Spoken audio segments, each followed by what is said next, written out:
শুভেন্দু অধিকারীকে যে প্রাধান্য তিনি দিলেন, এবং আগের দিনও আমরা দেখলাম আলিপুরদুয়ারে প্রধানমন্ত্রীর একদিকে মানে বাঁ দিকে বসে আছেন শুভেন্দু অধিকারী, ডান দিকে বসে আছেন সুকান্ত মজুমদার। আমরা জানি না আগামী দিনে কি হতে চলেছে, কিন্তু অনেকগুলি যে বাস্তব রয়েছে এবং অনেকগুলি যে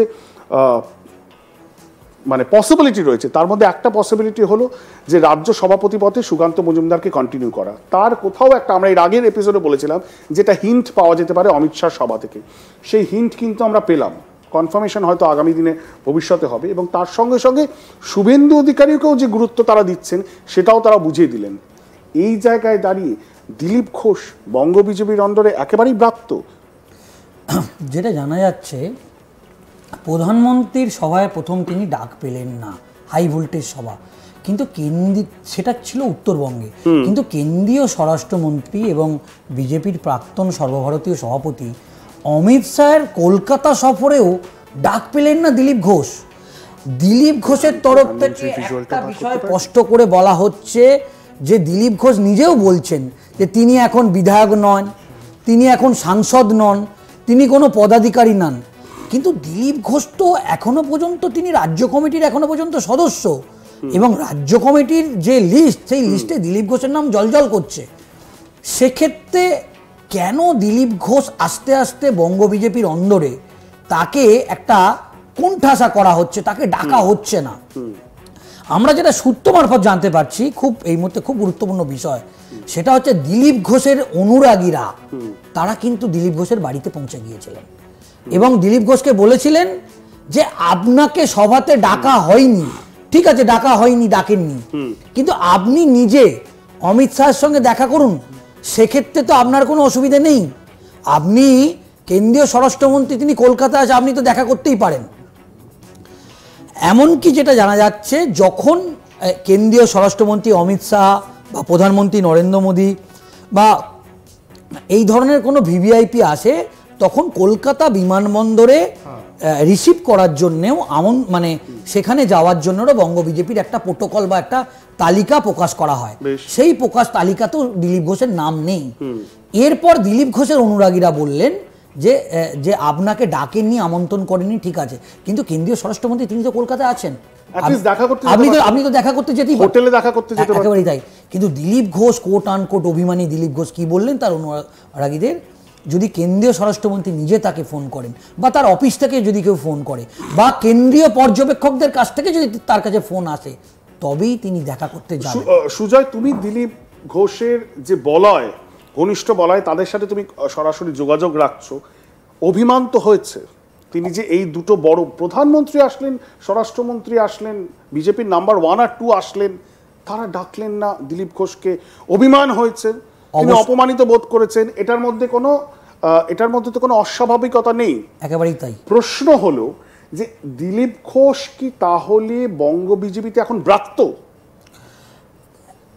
বঙ্গ বিজেপির সঙ্গে দিলীপ ঘোষের যে একটা দূরত্ব তৈরি হয়েছে, সেটা তো এই দুটো বড় সভাতে স্পষ্ট। আমরা দেখলাম যে যখন প্রধানমন্ত্রী তিনি যখন উত্তরবঙ্গের আলিপুরদুয়ার সভায় বক্তব্য রাখছেন, তিনি বাড়িতে টিভির স্ক্রিনে প্রধানমন্ত্রীর সভা দেখছেন, তাহলে এখান থেকে তো স্পষ্ট যে তার যাবার ইচ্ছা ছিল প্রধানমন্ত্রী সভায়। এবং আমরা যেটা দেখলাম যে এ রাজ্যের এত বড় একটা হাই ভোল্টেজ সভা, সেক্ষেত্রে এটাও তো বলতে হবে যে 2026-এর বিধানসভা নির্বাচনের আগে যখন এত বড় একটা হাই ভোল্টেজ সাংগঠনিক বৈঠক হচ্ছে, সেই বৈঠকে দিলীপ ঘোষ নেই, কিন্তু দিলীপ ঘোষ আবার রাজ্য কমিটির সদস্য, কোর কমিটির সদস্য। সেখানেই প্রশ্নটা উঠছে সুজয়, এখানেই প্রশ্নটা উঠছে যে দিলীপ ঘোষকে না ডেকে বিজেপি একটা মেসেজ দেওয়ার চেষ্টা করলো। এটা তো কারণ, এটা তো মানে উচ্চ কিছু নয়, এটা স্পষ্ট, দিনের আলোর মতো স্পষ্ট। এবং আমি একবার পিসিআরকে জিজ্ঞাসা করবো, আমরা যদি এই বাইট কাউন্টারটা প্লে করা যায়, গতকাল যখন অমিত শাহ তার বক্তব্য রাখতে ডায়াসে উঠলেন, তখন তিনি সুকান্ত মজুমদারকে সম্বোধন করলেন এবং তার সঙ্গে সঙ্গে শুভেন্দু অধিকারীকে যখন সম্বোধন করলেন, তিনি বললেন আমার প্রিয় মিত্র, বন্ধু। এবং অমিত শাহর বডি ল্যাঙ্গুয়েজ, অমিত শাহ কীভাবে বলছেন, কাকে কিভাবে সম্বোধন করছেন, এইগুলোর তো খুব গুরুত্ব বঙ্গ বিজেপির মধ্যে রয়েছে। কারণ বঙ্গ বিজেপির নেতারা যখনই নয়াদিল্লিতে যান, সুকান্ত হোক, শুভেন্দু অধিকারী হোক, তারা গিয়ে সবার আগে চেষ্টা করেন অমিত শাহর সাথে দেখা করে একটা ছবি তাদের সোশ্যাল মিডিয়া পেজে দিতে, কারণ সেটাই হলো তাদের ক্ষমতার উৎস। একবার শোনাই আপনাদেরকে অমিত শাহ গতকাল স্টেজে উঠে সুকান্ত মজুমদারকে কিভাবে সম্বোধন করলেন এবং তারপর ভালো করে শুনবেন শুভেন্দু অধিকারীকে কিভাবে সম্বোধন করলেন। और बंगाल विधानसभा में जिनके खड़े होते ही दीदी को डर लगता है, ऐसे हमारे विपक्ष के नेता शुभेंदु अधिकारी जी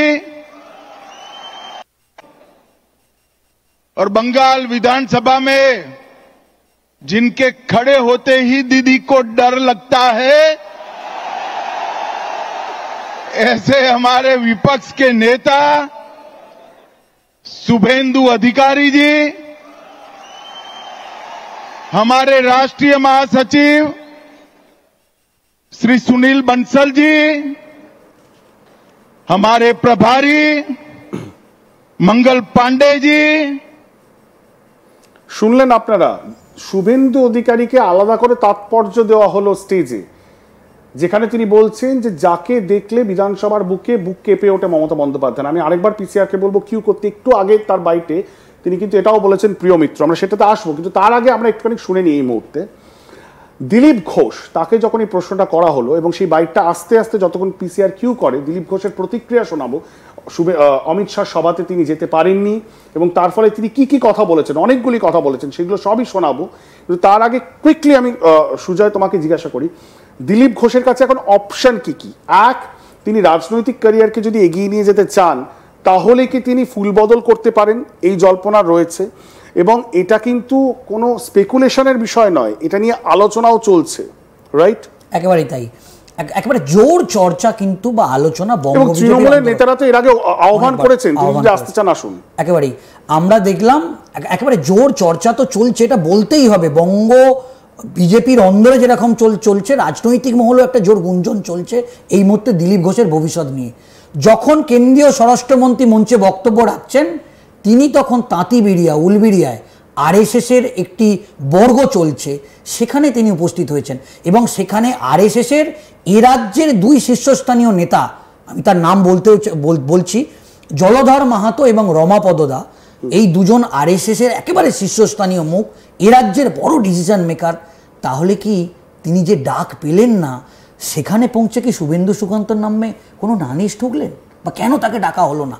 মানে আরএসএস এর সাথে তার যে নিবিড় যোগাযোগ, যে আরএসএস এর থেকে দিলীপ ঘোষ এসেছিলেন সেই আরএসএস এর মুখী আবার হয়েছেন, তিনি আবার আরএসএস এর কাছে ফিরে গেছেন, তার অভাব অভিযোগ সেটা জানাচ্ছেন। তার সঙ্গে সঙ্গে সুজয় যখন মোহন ভাগবত এলেন এবং মোহন ভাগবত প্রায় 10 দিন পশ্চিমবঙ্গের বুকে ছিলেন, তিনি একটা বিশাল আরএসএস এর সভা করেছিলেন বর্ধমানে, সেখানেও